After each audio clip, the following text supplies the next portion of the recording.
Fase remaja pasti akan dilalui semua orang sebelum menjadi orang dewasa.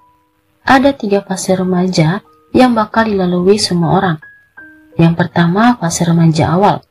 Fase ini terjadi di usia 10 hingga 13 tahun. Mereka yang berusia di fase ini akan mengalami perubahan fisik. Yang kedua, remaja pertengahan.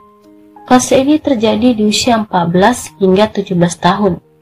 Mereka yang berusia di fase ini masih mengalami lanjutan perubahan fisik. Namun, sedikit tambahan, di fase ini mereka akan lebih sering menghabiskan waktunya dengan teman-temannya daripada berada di rumah. Dan yang ketiga, fase remaja akhir atau disebut dewasa muda. Ini terjadi di usia 18 sampai 24 tahun. Nah, di fase ini perkembangan fisik sudah maksimal. Di fase inilah mereka sudah lebih memikirkan masa depannya. Dina Siti Nur Fajriyah, remaja berusia 15 tahun ini masih duduk di bangku SMP. Dina adalah putri dari Hamim, seorang warga Kelurahan Mekarjati, Kecamatan Kerawang Barat, Kabupaten Kerawang, Jawa Barat. Di usia Dina yang sekarang, Dina masuk dalam fase kategori remaja pertengahan, di mana di masa fase ini Dina lebih suka menghabiskan waktu di luar rumah, bertemu dan berkumpul dengan teman-teman sebayanya daripada duduk diam di dalam rumah. Tapi di usia Dina sekarang, tabiat Dina masih kekanak-kanakan. Dina sangat penakut. Dina masih harus ditemanin ke kamar mandi kalau malam hari. Bahkan Dina masih mengompol. Dina juga sangat takut jika bertemu dengan orang yang masih belum ia kenal. Dina sangat polos. Rabu malam tanggal 20 Januari 2021, Dina pamit keluar kepada ibunya. Dina izin untuk bertemu temannya. Karena sudah malam, ibu Dina tak memberi izin. Namun Dina nekat keluar rumah lantaran sudah dijemput temannya. Malam itu Dina pergi pakai sweater warna pink. Dina juga pakai cincin berwarna putih. Tentunya Dina juga menggunakan kacamatanya. Saat Dina pergi, sang ayah Hamim ada di dalam kamar mandi. Jadi, Hamim tak sempat melihat siapa teman Dina yang menjemputnya. Karenanya lah Hamim tak tahu Dina pergi dengan siapa dan mau kemana. Ketika malam semakin larut, Dina juga belum pulang.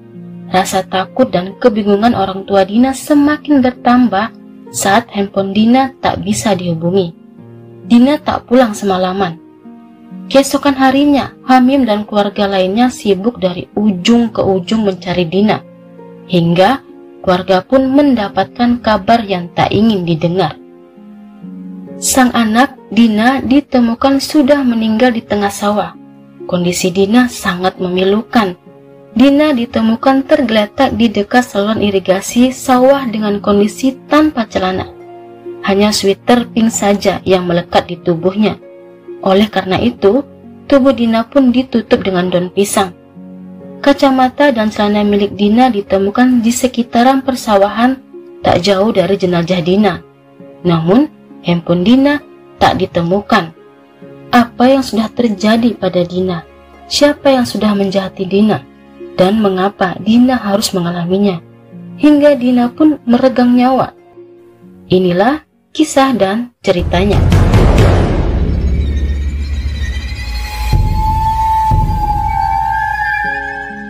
Malam itu Dina dijemput temannya. Dina ternyata pergi ke sebuah warung kopi. Teman-teman Dina juga menunggu di sana. Di warung kopi itulah Dina berkenalan dengan seorang pria. Lantaran sudah malam, Dina minta diantar pulang.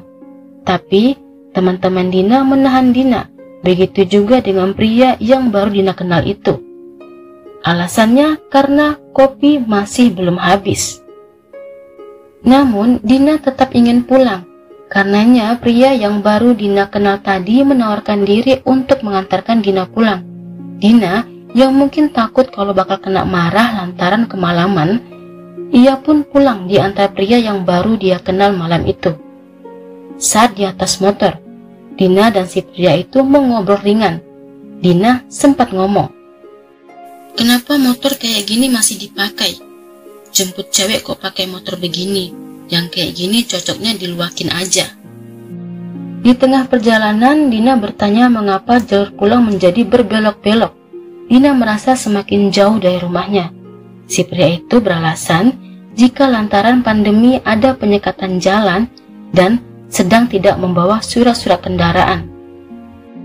Ketika sudah sampai di area persawahan Kampung Iplik, hujan turun deras. Pria itu mengajak Dina berteduh di kandang ayam milik warga. Saat itu Dina sudah merasa takut. Dina sempat mengirimkan pesan kepada temannya. Saat di dalam kandang ayam, si pria itu mengajak Dina bersetubuh. Dina langsung menolaknya. Dina berkata, amit-amit, beda umur." Si pria itu malah langsung memeluk Dina dari belakang. Dina berontak. Dina lantas lari. Namun karena jalan berlumpur dan licin, Dina terpleset jatuh terlungkup. Saat itu pria itu menarik tali yang ada di tudung Dina. Lantas tali itu dijerat ke leher Dina. Kemudian pria itu membekap perut Dina. Dina yang tak berdaya lantas diruda paksa. Saat itu Dina sempat masih melawan dengan tangannya. Namun kemudian Dina dicekik dengan tali tudungnya hingga Dina meninggal. Meskipun sudah meninggal, Dina tetap saja diruda paksa, bahkan sampai 2 kali. Setelah selesai, tubuh Dina pun kemudian ditarik ke part irigasi persawahan dan ditutup dengan daun pisang.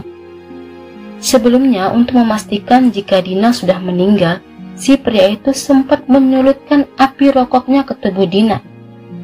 Lantas, pria itu pun pergi begitu saja. Esok paginya, Dina ditemukan warga di parit irigasi sawah kampung dengan kondisi sudah tak bernyawa dan ditutupi dengan daun pisang.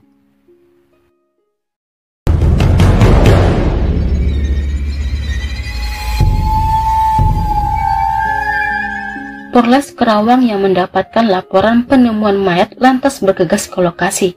Petugas dengan cepat dan sigap melakukan penelusuran.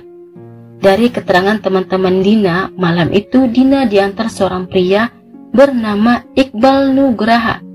Pria berusia 24 tahun. Iqbal kesehariannya bekerja sebagai penjual gorengan. Polisi lantas mendatangi tempat tinggal Iqbal. Namun, Iqbal tak ditemukan. Barulah 5 hari setelahnya Iqbal ditangkap di Bandung saat bekerja sebagai juru parkir. Kepada petugas, Iqbal mengaku sakit hati lantaran dihina motornya dan kesal karena Dina menolak berhubungan badan dengannya. Atas kejahatannya, Iqbal disangkakan pasal 338 dan 351 KUHP tentang pembunuhan dan penganiayaan dengan ancaman 15 tahun penjara.